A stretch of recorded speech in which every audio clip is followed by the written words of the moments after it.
Y ahora vamos a llegar a una década muy importante para entender el diseño. Creo que se conecta mucho los 80 y los 90, pero bueno, vamos a empezar por los 80. Y aquí ocurre algo clave. La forma del automóvil en sí cambia y se ve muy claro, ¿no? Empiezan a aparecer líneas rectas, formas más simples. Aquí entra un factor fundamental, la democratización del automóvil. Empieza a haber mayor demanda, por lo tanto empieza a haber mayor producción y mayor necesidad de eficiencia industrial. Y esto impacta evidentemente de forma directa en el diseño.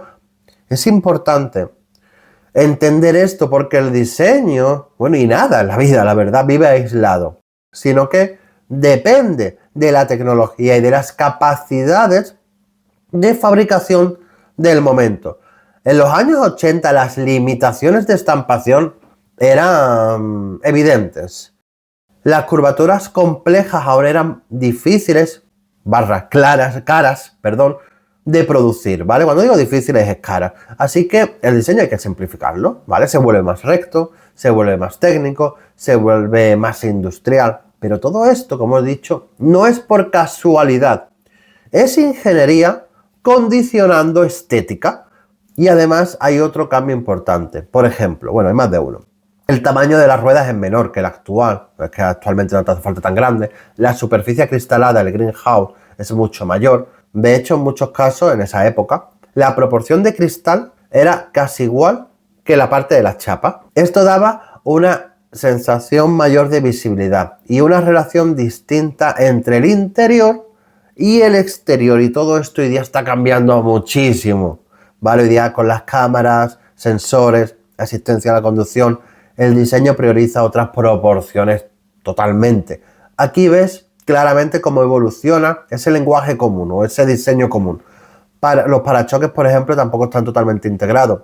En esa época, aunque mucho mejor que antes, pero el coche todavía se percibe como si estuviera hecho con piezas separadas. Hoy, en cambio, la tendencia es completamente contraria. Se busca carrocería continua, homogénea, aunque eso los laterales es que se están haciendo más complejos por capacidad técnica. También en esa época cambian los pilares, los años 80 son gruesos.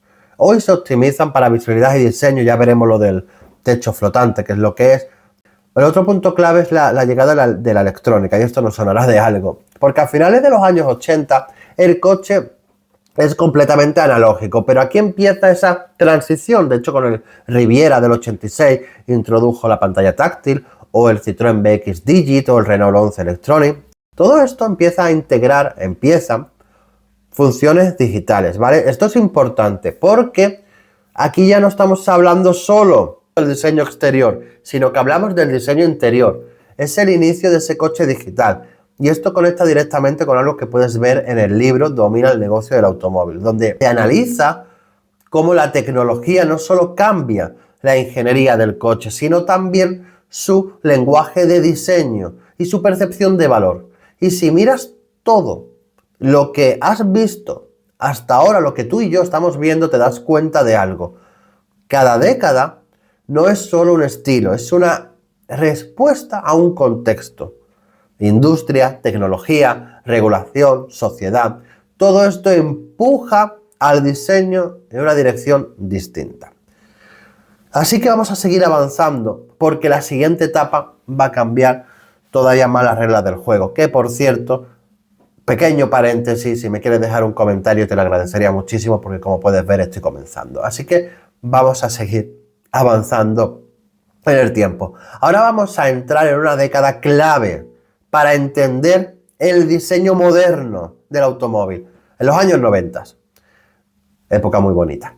Aquí empieza a pasar algo muy importante. El diseñador empieza a ganar libertad, ¿no? La evolución en las técnicas de estampación permite algo fundamental, dejar entre comillas un poco más atrás la parte artística y empezar a trabajar con superficies más redondeadas, más técnicas, mejor pensadas.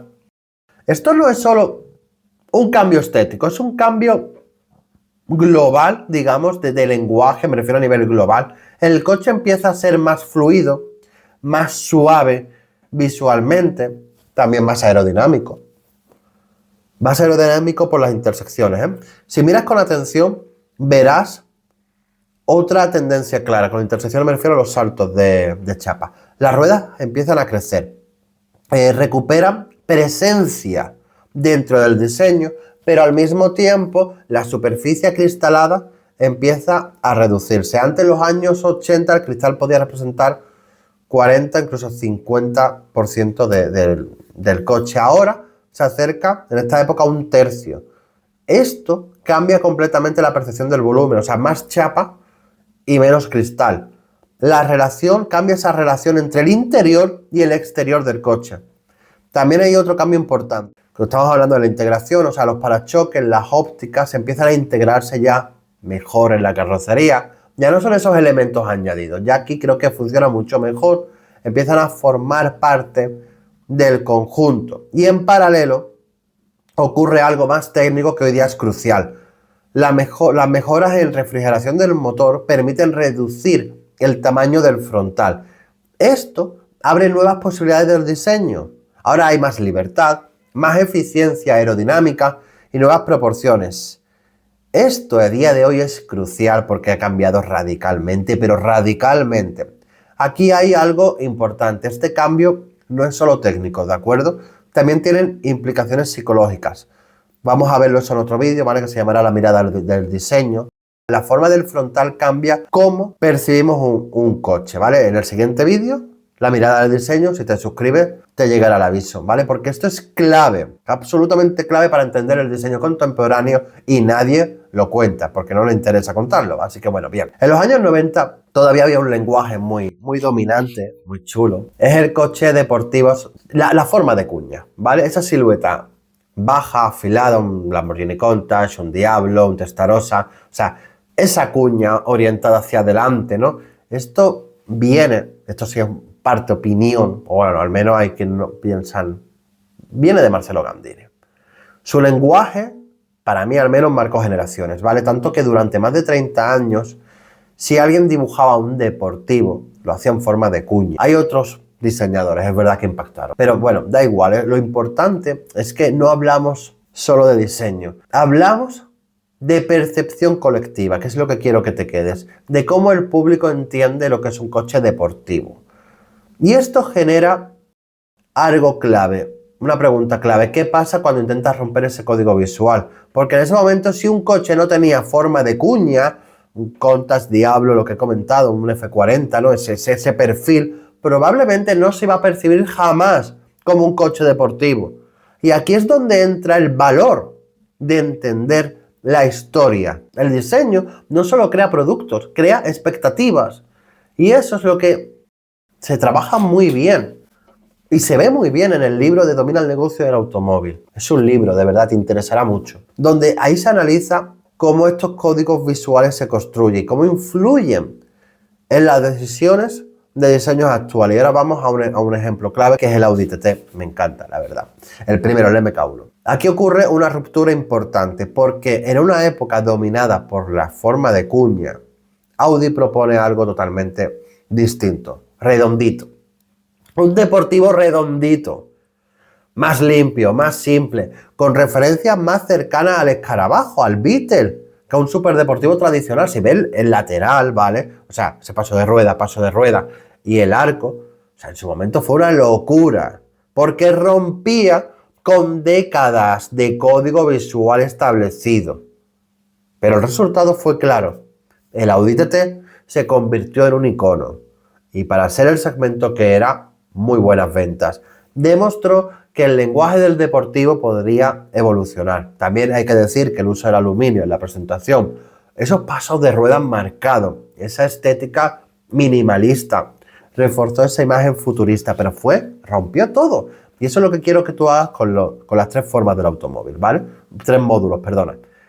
Lo más importante no fue eso, fue el cambio de mentalidad. O sea, el coche dejó de depender de esa agresividad visual tradicional, esa forma de cuña, y empezó a basarse en proporciones y coherencia formal. Esto es clave porque demuestra que incluso los códigos más establecidos pueden romperse. Pero no sin contexto. no sin estrategia, no sin entender cómo piensa el usuario. Y aquí es donde entra una reflexión importante, que es lo que he comentado de los módulos. Hoy estamos viviendo otra transición similar con el vehículo eléctrico y los nuevos lenguajes de diseño. Se están cuestionando muchos elementos heredados y entender cómo se rompieron estos paradigmas en el pasado. Te da una ventaja enorme para diseñar el futuro. Estés en el punto que estés en la automoción. Por lo que si quieres ir un paso más allá y entender de verdad cómo se conectan todos estos cambios con el negocio real del automóvil, la ingeniería, la estrategia de producto, los 3 pilares de diseño, negocio e ingeniería, eso es lo que vas a trabajar en el programa de desarrollo directivo en automoción y movilidad urbana, donde vas a aprender la industria desde dentro, con una visión 360, con casos reales del sector, acceso a un conocimiento que de verdad no vas a obtener desde fuera, ni en Google, ni en ChatGPT, ni en nada. Visión estratégica, metodología tipo Case Method y una comunidad muy potente de profesionales del sector. Así que bueno, vamos a seguir porque aquí el diseño todavía no ha terminado de romper sus propias reglas.